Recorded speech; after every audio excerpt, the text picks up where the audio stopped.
India TV YouTube channel को subscribe करें और बेल आइकन दबाएं। ऐसे में जब देश कोरोना की दूसरी लहर से बाहर आने की कोशिश कर रहा है, तब तीसरी लहर का खतरा भी मंडरा रहा है। वैक्सीनेशन की धीमी रफ्तार और बड़े शहरों से लेकर छोटे हिल स्टेशंस पर लोगों की जो भीड़ नजर आ रही है, उससे कोरोना की तीसरी लहर की आशंका और मजबूत हो रही है। इस बीच नीति आयोग के सदस्य डॉक्टर वीके पॉल ने एक बड़ा बयान दिया। डॉक्टर पॉल का कहना है कि दुनिया के कई देशों में तीसरी लहर देखने लगी है। इस वक्त हर दिन दुनिया भर में कोरोना के 3,90,000 नए केसेस सामने आ रहे हैं, जबकि दूसरी लहर के दौरान हर रोज 9 लाख तक केस सामने आ रहे हैं।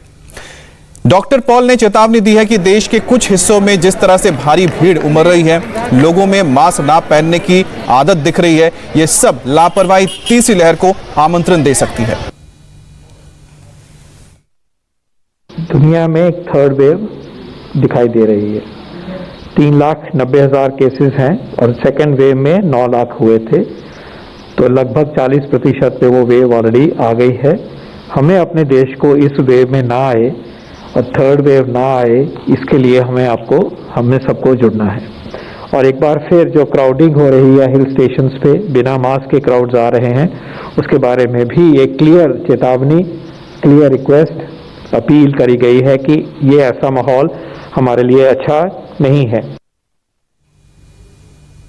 डॉक्टर वीके पॉल जो कह रहे हैं वो लोगों को अलर्ट करने वाला है। आंकड़ों पर नजर डालें तो रूस, फ्रांस, स्पेन के अलावा Japan, south Korea, Myanmar, Australia, Thailand और इंडोनेशिया में तेजी से कोरोना के केसेस बढ़ रहे हैं और इसका अंदाजा दुनिया के कई देशों में हर रोज सामने आ रहे नए केस की बढ़ती संख्या से लगाया जा सकता है।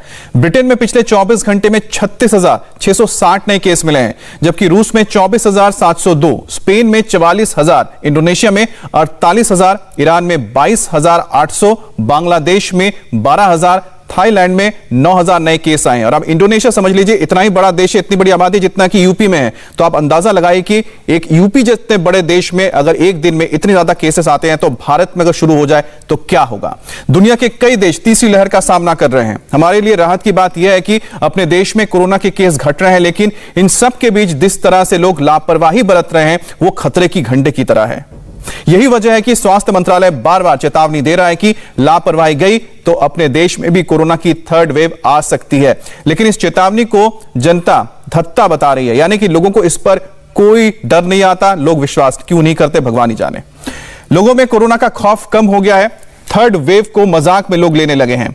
लोग बेफिक्र होकर सड़कों पर घूम रहे हैं। यही नहीं, बाजारों और भीड़भाड़ वाले इलाकों में भी लोग कोरोना के प्रोटोकॉल को नहीं मान रहे हैं। ये तस्वीरें आप देखिए अलग अलग शहरों के, दिल्ली, मुंबई, भोपाल, आगरा, इसके अलावा देवास, कटरा, जम्मू, मनाली, सोलन, ये सारी तस्वीरें आपको क्या बताती हैं। हिमाचल प्रदेश, उत्तराखंड, कश्मीर में भारी भीड़ जुट रही है, सैलानी पहुंच रहे हैं। इस लापरवाही की कहीं भारी कीमत हमें ना चुकानी पड़े, इसके लिए सरकार को लगातार अलर्ट भी किया जा रहा है। सरकार लोगों को भी अलर्ट कर रही है। प्रधानमंत्री मोदी ने नॉर्थ ईस्ट के राज्यों के मुख्यमंत्रियों के साथ कल कोरोना के ऊपर चर्चा की, जिसमें पीएम मोदी ने एक बार फिर से हिल स्टेशन पर जो भीड़ दिख रही है उस पर भारी चिंता जताई है।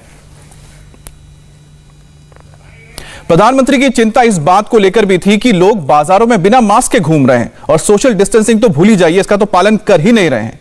लोगों की इस लापरवाही पर स्वास्थ्य सचिव लव अग्रवाल ने भी तंज कसा। उन्होंने कहा कि जब हम कोरोना की तीसरी लहर की बात करते हैं तो लोग समझते हैं कि हम मौसम की तरह अपडेट दे रहे हैं। यहां हम आप सबसे एक विनती करना चाहेंगे कि जब हम थर्ड वेव की बात करते हैं तो हम थर्ड वेव को मौसम के समाचार की तरह से, वेदर अपडेट की तरह से सामान्य रूप में ले रहे हैं। हम उसकी गंभीरता और उससे संबंधित अपनी रेस्पॉन्सिबिलिटी को शायद जिस स्थाई पर समझने की जरूरत है, वहां पर कुछ चूक हो रही है। यह मॉनसून की बारिशों से आने से पहले कहीं हम घूमने चले जाएं, या ऐसा कोई सिंपल आचरण नहीं है, बल्कि वायरस वर्सेस ह्यूमन बीइंग, इसके बीच चलने वाली कंटिन्यूअस लड़ाई है। इसलिए जरूरी है कि हम सब यह समझें कि थर्ड वेव प्रकृति से ज्यादा हमारी प्रवृत्ति पर डिपेंड करेगी। यानी कि जरूरी है कि हम कोविड एप्रोप्रिएट बिहेवियर या उसका फॉलो ना करें, उसके बेसिस पर कौन सी वेव आएगी, कितनी इंटेंसिटी से आएगी, उस पर डिपेंड करेगी। अब कोरोना के थर्ड वेव के खतरे के बीच देश में कोरोना का कपा वेरिएंट का भी खतरा बढ़ता जा रहा है, यानी कापा नया वेरिएंट सामने आ रहा है। कोरोना के डेल्टा प्लस वेरिएंट के बाद अब देश में कापा वेरिएंट के लगातार केस मिल रहे हैं। राजस्थान में तो कापा वेरिएंट के 11 मरीज मिलने से हड़कंप मचा है। इन 11 मरीजों में जयपुर और अलवर के 4, बाड़मेर में 2 और भीलवाड़ा से 1 मरीज मिला है। इससे पहले यूपी की राजधानी लखनऊ में 2 बच्चों में कापा वेरिएंट की पुष्टि की गई थी। त्रिपुरा में भी कापा वेरिएंट के 11 मरीज मिल चुके हैं। हालांकि बताया यह जा रहा है कि डेल्टा प्लस वेरिएंट की तुलना में कापा वेरिएंट कम घातक है। नमस्ते, मैं हूं मीनाक्षी जोशी। वीडियो और खबरों से अपडेट रहने के लिए India TV YouTube channel subscribe करें, बेल आइकन दबाना ना भूलें। जुड़े रहें इंडिया टीवी के साथ।